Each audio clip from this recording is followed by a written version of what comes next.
आज आपको वहाँ पे मिल जाएगी। जो नया स्टूडेंट है यहाँ पे की बात की थी कि इसका मतलब अगर पढ़ाई के दौरान कोई कहीं बात की थी फॉर्मेटिव और समेटिव इवैल्यूएशन की, वो कब हो रहे हैं जब एंड में जो चीज हम पूरा एक एग्जाम लेते हैं, पूरा मतलब कि एक साथ पूरा का पूरा विस्तार से पूरा एग्जाम लेना। तो वही चीज है कंटिन्यूस और कॉम्प्रिहेंसिव का मतलब लेकिन होता है। ठीक है, स्कूल सिस्टम में जो ये सिस्टम यूज होता है इसको हम कंटिन्यूस एंड कॉम्प्रिहेंसिव कहते हैं, ये हमारा यूज करता है अपने सिस्टम में। तो अगेन वही चीज़ है कि कॉन्टिन्यूटी जो होती है कि बच्चों का एग्जाम का बर्डन कम हो पाए, स्किल्स पे काम होता है, think create learn remember reason, उसके स्कोर को अफेक्ट नहीं करता या प्रभावित नहीं करता। तो वो क्राइटेरियन रेफरेंस टेस्ट होता है। कुछ क्वेश्चंस देख लेते हैं। शायद मेरे हिसाब से ऐसा कुछ होता है कि बस यही चीज़ है, परसेंटेज बना दिया है, इसके ऊपर आओगे तो पास हो, इसके नीचे आओगे तो फेल हो, बस यही चीज़ है। तो अगर मैं दो लोग पढ़ रहे हैं, मैं और मेरा दोस्त पढ़ रहे हैं, तो हम दोनों की जो परफॉर्मेंस है एक दूसरे को प्रभावित नहीं कर रही है, क्योंकि हम दोनों ही अगर इसके परसेंट के ऊपर लेंगे तो पास होंगे और हम दोनों में से ही कोई भी अगर इसके नीचे लाता है तो फेल होगा। तो हमारी परफॉर्मेंस आपस में प्रभावित नहीं होगी। ये स्कूल्स वगैरह में नहीं होता, ये पढ़ाई में नहीं होता, ये जब कॉम्पिटिटिव एग्जाम करते हो तो होता है। क्यों? क्योंकि जो सीट्स हैं वो लिमिटेड है। सपोज यहाँ 1000 बच्चों ने कोई पेपर दिया है और सीट है केवल 10, तो जो भी एग्जाम करा रहा है वो जाहिर सी बात है ये चाहेगा कि इस 1000 में जो टॉप 10 हो उन्हीं को ये सीट्स मिलें, क्योंकि उसको ये अब जज करना पड़ जाएगा। ठीक है, तो इसका मतलब कि जो 1000 बच्चे हैं अब इनमें होड़ लग जाएगी कि मैं आगे जाऊंगा, मैं आगे जाऊंगा, नहीं मैं आगे जाऊंगा। तो इन सबकी परफॉर्मेंस का एक दूसरे पे फर्क पड़ रहा है। अगर मैं बहुत अच्छी तैयारी कर लेता हूं तो मेरे बहुत अच्छी तैयारी करने से क्या होगा कि मेरा तो सिलेक्शन हो जाएगा, लेकिन मैंने किसी ना किसी को पीछे कर दिया। ठीक है, तो नॉर्म रेफरेंस टेस्टिंग मतलब यह है कि जब हम एक नॉर्म बनाते हैं, मतलब नॉर्म मतलब क्या कि टॉप 10 बच्चों का ही सिलेक्शन होना है जो टॉप ऊपर से निकल रहे हैं। अब हर बच्चा एक दूसरे का दुश्मन है। इसमें क्या था, क्राइटेरियन रेफरेंस में लिमिटेड है, तो अब आपको लड़ाई करके ऊपर जाना पड़ेगा, टॉप 10 में जाना पड़ेगा। तो यहां पे नॉर्म रेफरेंस टेस्टिंग की बात आती है कि कॉलेज में दाखिला लेने के लिए शब्द लैटिन का है जिससे कि उसकी उत्पत्ति हुई है में, या पहले आज यूपी बोर्ड में भी क्या होता है कि परसेंटेज प्रतिशत सिस्टम चलता है, लेकिन अब क्या हो गया, अब ग्रेड्स मिलने लगी हैं ABCD करके। तो ग्रेड आपका स्टेप बताती है किस स्टेप पे आपकी पकड़ हुई है उस सब्जेक्ट के अंदर। तो ग्रेड सिस्टम समझने में सरल होता है, मार्किंग में सरल होता है, काफी अच्छी चीजें हैं जो कि ग्रेड सिस्टम में है, इसलिए अब हर ग्रेड में कन्वर्ट होता जा रहा है। स्टेप है, और ये बेस्ड क्रेडिट सिस्टम क्या है, आपको कोर्स वर्क करना होता है वो इसी पे चॉइस बेस्ड क्रेडिट सिस्टम पे निर्धारित होता है।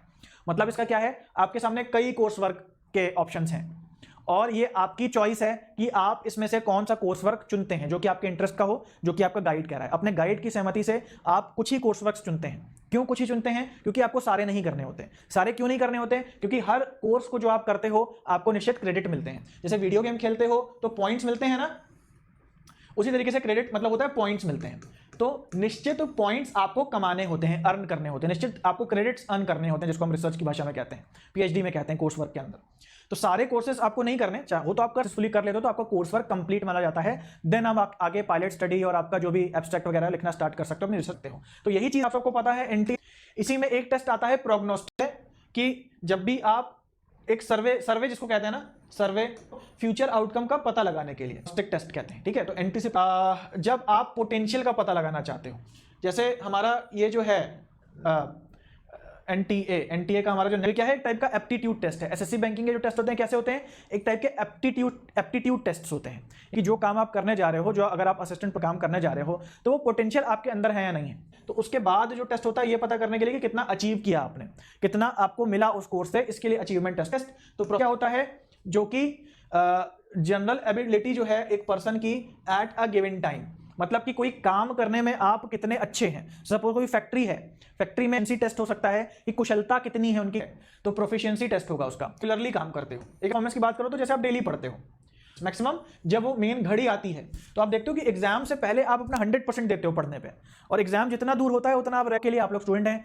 कोई हीरो है, शूटिंग कर रहा है, तो वो जो उसकी पिक्चर की अगर शूट चल रही है तो वो उसके लिए मैक्सिमम परफॉर्मेंस का समय होता है। इसमें क्या करते हैं कि जो टिपिकल परफॉर्मेंस है वो काम करता है, उसके हिसाब से देखते हैं राइट और wrong, but identify choice preference and strengths of typical performance. अगर आपको किसी की मापनी है तो नॉर्मल चीजें पूछोगे, उसको मनोवैज्ञानिक टेस्ट ज्यादा होगा कि आपको क्या अच्छा लगता है, क्या बुरा लगता है।